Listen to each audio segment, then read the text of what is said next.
మన ప్రభు అయిన యేసుక్రీస్తు వారి నామములో శుభములు కలుగునుగాక. నేటి వాక్య ధ్యానము సామెతల గ్రంథము 1వ అధ్యాయము 24 నుంచి 28 వచనాలు. నేను పిలవగా మీరు వినకపోతిరి, నా చెయ్యి చాపగా ఎవరినూ లక్ష్య పెట్టకపోయిరి. నేను చెప్పిన బోధ ఏమియు మీరు వినక త్రోసివేసితిరి. నేను గద్దింపగా లోబడకపోతిరి. కాబట్టి మీకు అపాయము కలుగునప్పుడు నేను నవ్వెదను, మీకు భయము వచ్చినప్పుడు నేను అపహాస్యము చేసేదను.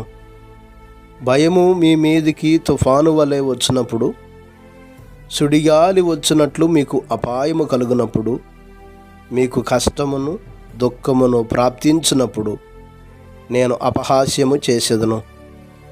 అప్పుడు వారు నన్ను గూర్చి మొరపెట్టెదరు గాని నేను ప్రత్యుత్తరం ఇయ్యకుందును. నన్ను శ్రద్ధగా వెదికెదరు గాని వారికి నేను కనపడకుందును.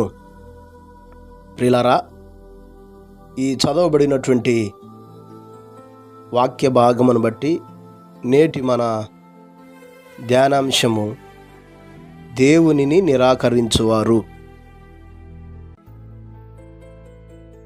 24-25 వచనాలు దేవుణ్ణి నిరాకరించే వారి స్థితి స్వభావాన్ని గురించి తెలియజేస్తున్నాడు. 26 నుంచి 28 వచనాలు దేవుణ్ణి నిరాకరించేవారు పొందుకునే ప్రతిఫలము, వారు అనుభవించేటటువంటి జీవితాన్ని గురించి తెలియజేస్తున్నాడు. నేటి దినాల్లో చాలామంది దేవుణ్ణి నిరాకరించి జీవిస్తూ ఉన్నాం. అనగా దేవుని మాటకు లోబడకుండా, ఆయన వాక్యాన్ని స్వీకరించకుండా, రక్షణ మారు మనసు లేకుండా దేవునికి దూరంగా బ్రతుకుతూ దేవుని నిరాకరించి జీవిస్తున్నాం. అది ఏమాత్రం మనకి మంచిది కాదు. బాప్తిస్మిచ్చి యోహాను దినమల్లో కూడా పరిసయ్యులు, ధర్మశాస్త్రోపదేశకులు అతని చేత బాప్తిసం పొందకుండా, మారు మనసు పొందకుండా తమ విషయమైన దేవుని సంకల్పమును నిరాకరించినట్లు లూకాసు వార్త 7వ అధ్యాయం 30వ వచనంలో మనం చదవగలుగుతాం. మనందరం రక్షణ పొందాలి అనేది దేవుని సంకల్పం. అందుకనే యేసుక్రీస్తు ప్రభువారు పరలోకమును విడిచి భూమి మీదకు వచ్చి మనందరి రక్షణార్థమై తన ప్రాణాన్ని బలియాగం చేశారు. కనుక ఈరోజు రక్షణ పొందకుండా దూరంగా ఉంటున్నటువంటి వారందరూ దేవుని నిరాకరించే స్థితిలో ఉన్నవారే. మనం చదివిన వచన భాగాల దగ్గరకు రాగలిగితే అక్కడ 4 అనుభవాలు తెలియజేస్తున్నాడు. దేవుణ్ణి నిరాకరించేవారు ఎలాగుంటారు, వారి స్వభావాన్ని గూర్చి అక్కడ వివరిస్తున్నాడు. నేను పిలవగా మీరు వినకపోతిరి అంటున్నాడు. వినకపోవుట మొదటి అనుభవం. దేవుడు పిలిచినా, తన వాక్యం ద్వారా మనతో మాట్లాడినా, తన సేవకుల ద్వారా దేవుని యొద్దకు రమ్మని పిలుపునిచ్చిన వినకపోవటం. ఈరోజు చాలామంది వినబడినా కూడా వినబడనట్టు జీవించేవారు. దేవుని వాక్యం మనకు వినిపించబడతా ఉన్నా ఆ వాక్యాన్ని పట్టించుకోకుండా, విధేయత చూపకుండా, వినబడకుండా జీవించేటటువంటి స్థితిలో ఉండేవారు దేవుని నిరాకరిస్తున్నటువంటి వారని అర్థం. ప్రియులారా, దేవుడు తన ప్రజలైన ఇశ్రాయేలు వారిని ఉద్దేశించి అంటాడు కదా, నా మాట వినకపోవుట నీకు బాల్యము నుండి వాడుక అంటాడు. నా మాట వినకుండా ఉండటం, నా మాటకు లోబడకుండా ఉండటం నీకు అలవాటైపోయింది అని అంటున్నాడు. ఈరోజు మరి నీ పరిస్థితి ఎలాగుంది? దేవుని మాట వింటున్నావా? దేవుడు పిలిస్తే విధేయత చూపుతున్నావా? వినకుండా జీవిస్తున్నావా? ఆలోచించే. రెండవ అనుభవాన్ని తెలియజేస్తున్నాడు. నా చేయి చాపగా ఎవరినో లక్ష్య పెట్టకపోయిరి. రెండవది లక్ష్య పెట్టకపోవటం, దేవుని మీద గురి నిలపకపోవటం, దేవుని వైపుకు తిరగకపోవటం. దేవుడు ఎంత ప్రేమ కలిగిన వాడంటే తమ సొంత ఆలోచనలో విరోధులుగా జీవిస్తున్నటువంటి ఎవరిని విడిచిపెట్టక వారు తన వైపుకు తిరగాలని, తన యొద్దకు రావాలని తన 2 చేతులు చాపుతున్నాడు. యెషయా గ్రంథం 65వ అధ్యాయం 2వ వచనంలో ఇలాగ రాయబడింది కదా, తమ ఆలోచనలను అనుసరించి చెడు మార్గమున నడుచుకొనుచు లోబడనొల్లని ప్రజల వైపు దినమంతయు నా చేతులు చాపుచున్నాను. తమ ఆలోచనలను అనుసరించి చెడు మార్గంలో జీవిస్తున్నవారు, లోకపు వ్యామోహాల్లో ఉంటున్నవారు, లోకపు జీవితాలను జీవిస్తున్నవారు తన వైపుకు తిరగాలని ఆయన తన 2 చేతులు చాపుతున్నాడు. ఎంత ప్రేమ కలిగిన దేవుడు! మనం నశించిపోకూడదని మన క్షేమం కోరి మనకు మంచి వీలును కల్పిస్తున్నాడు, మంచి అవకాశం ఇస్తున్నాడు. కానీ వాటిని దుర్వినియోగపరుస్తూ ఆయన్ని లక్ష్య పెట్టలేకపోతూ ఉన్నాం. ఆయన మీద గురి నిలపలేకపోతున్నాం. ఈరోజు మరి ఈ మాటలు వింటున్న నీ స్థితి ఎలాగుంది? ఒకసారి ఆలోచన చేయి. 3వ అనుభవాన్ని తెలియజేస్తున్నాడు. నేను చెప్పిన బోధ ఏమీ మీరు వినక త్రోసివేసితిరి. 3వది బోధను త్రోసివేయుట. మన జీవితాలు కట్టబడాలని, సత్యాన్ని గ్రహించాలని, వాక్యపు ఎలుగులో నడిపింపబడాలని,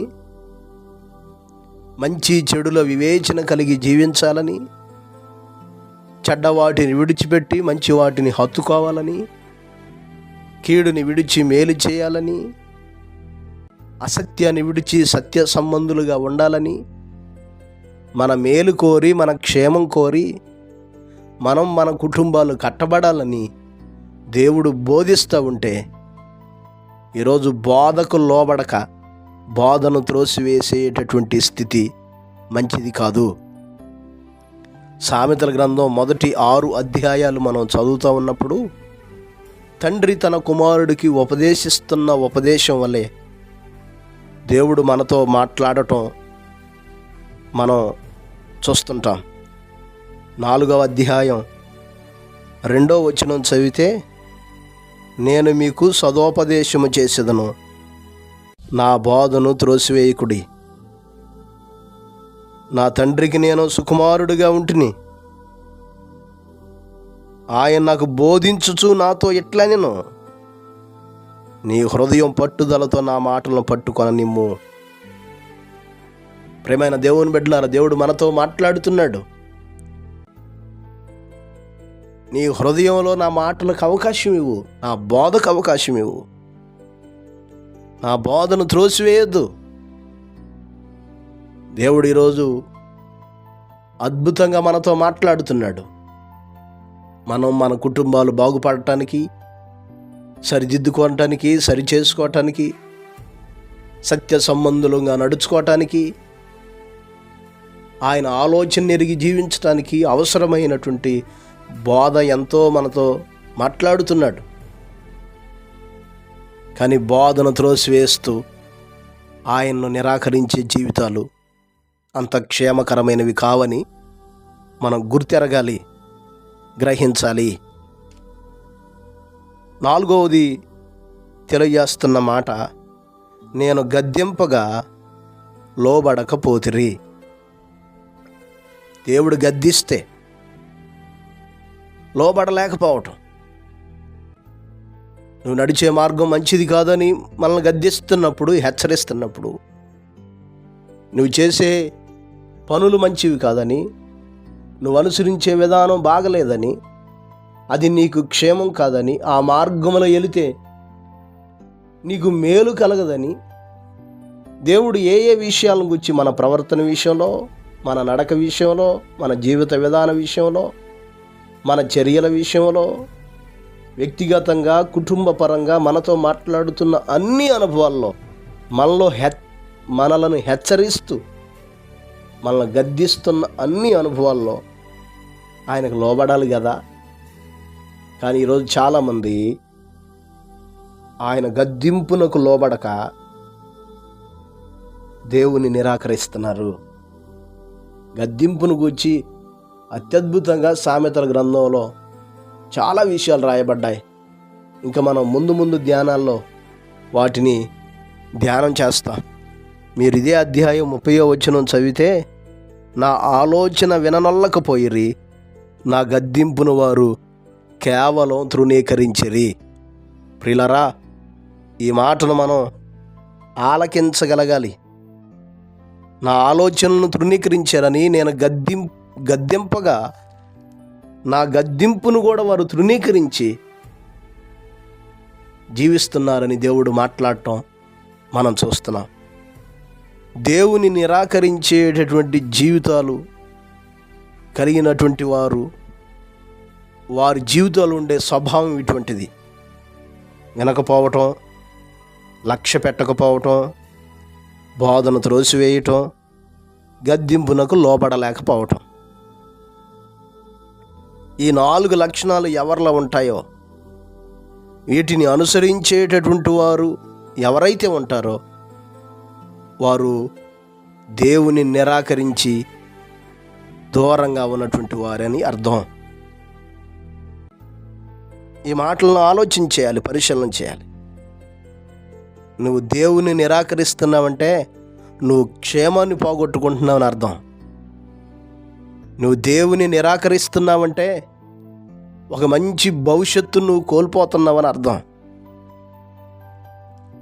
కింద వచనాల్లో మనం చదివితే, ఎవరైతే దేవుని నిరాకరించి జీవిస్తారో,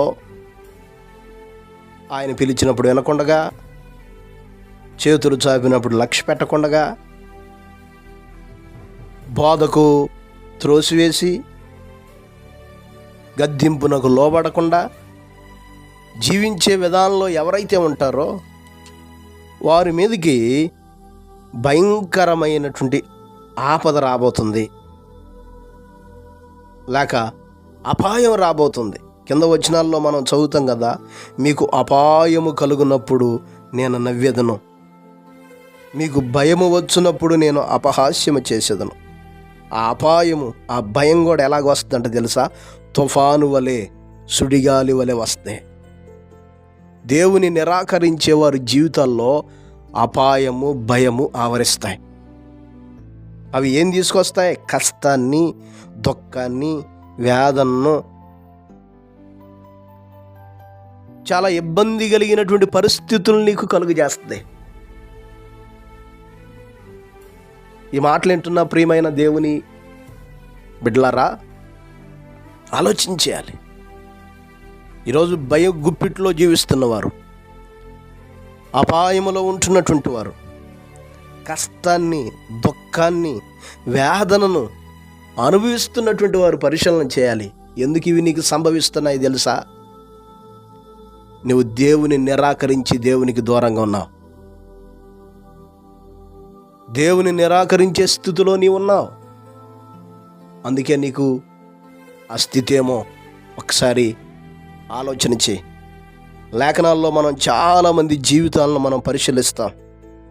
దేవుడు పిలిచినప్పుడు వినకుండా, దేవుని లక్ష్య పెట్టకుండా, ఆయన బోధను త్రోసివేసి, ఆయన గద్దింపునకు లోబడకుండా ఉండి చాలా వేదనకరమైన భయమును అపాయమును పొందుకున్నటువంటి వారి జీవితాలను మనం చాలామందిని లేఖనాల్లో చూడగలుగుతాం, పరిశీలించగలుగుతాం.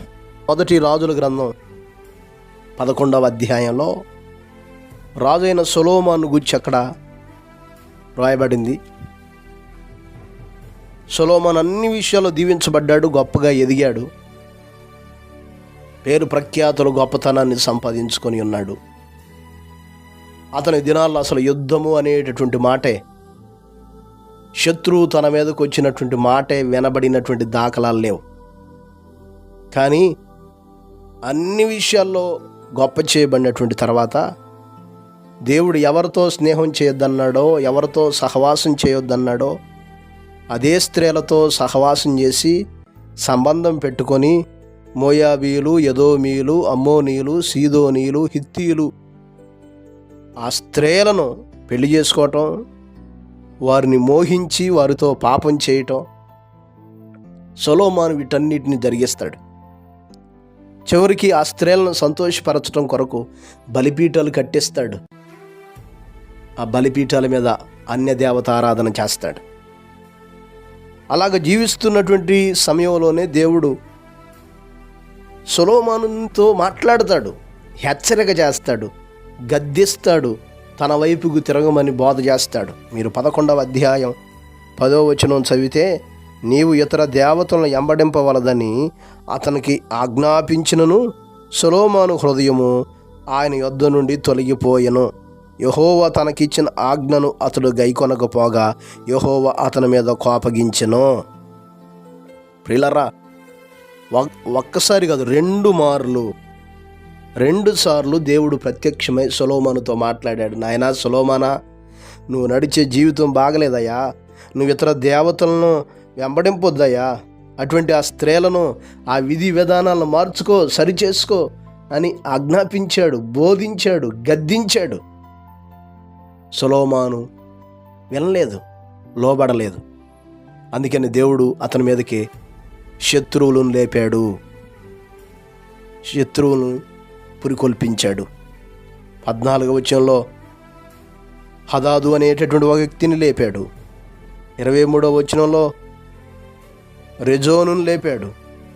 26వ వచనంలో తన సేవకుడైన యరొబామును లేపాడు. దేవుని మాట వినకుండా, లోబడకుండా,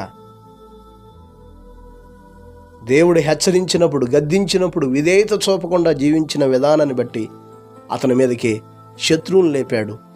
అతని రాజ్యాన్ని అప్పుడే పతనం చేసి తన సేవకుడికి నేను 10 గోత్రాలు ఇస్తానని ఆ సమయంలోనే మాట్లాడటం మనం చూస్తాం. ప్రేమైన దేవుని బిడ్డలారా, ఈ మాటలు మనం ఆలోచించేయాలి, ఈ మాటలు మనం పరిశీలించగలగాలి. ప్రభువారు అంటున్నారు, నాకు వేరుగా ఉండి మీరేమీ చేయలేరు. ఈరోజు నువ్వు దేవుని నిరాకరించి నీ జీవితంలో నువ్వేం పొందుకుంటావు? నువ్వేం సాధిస్తావు?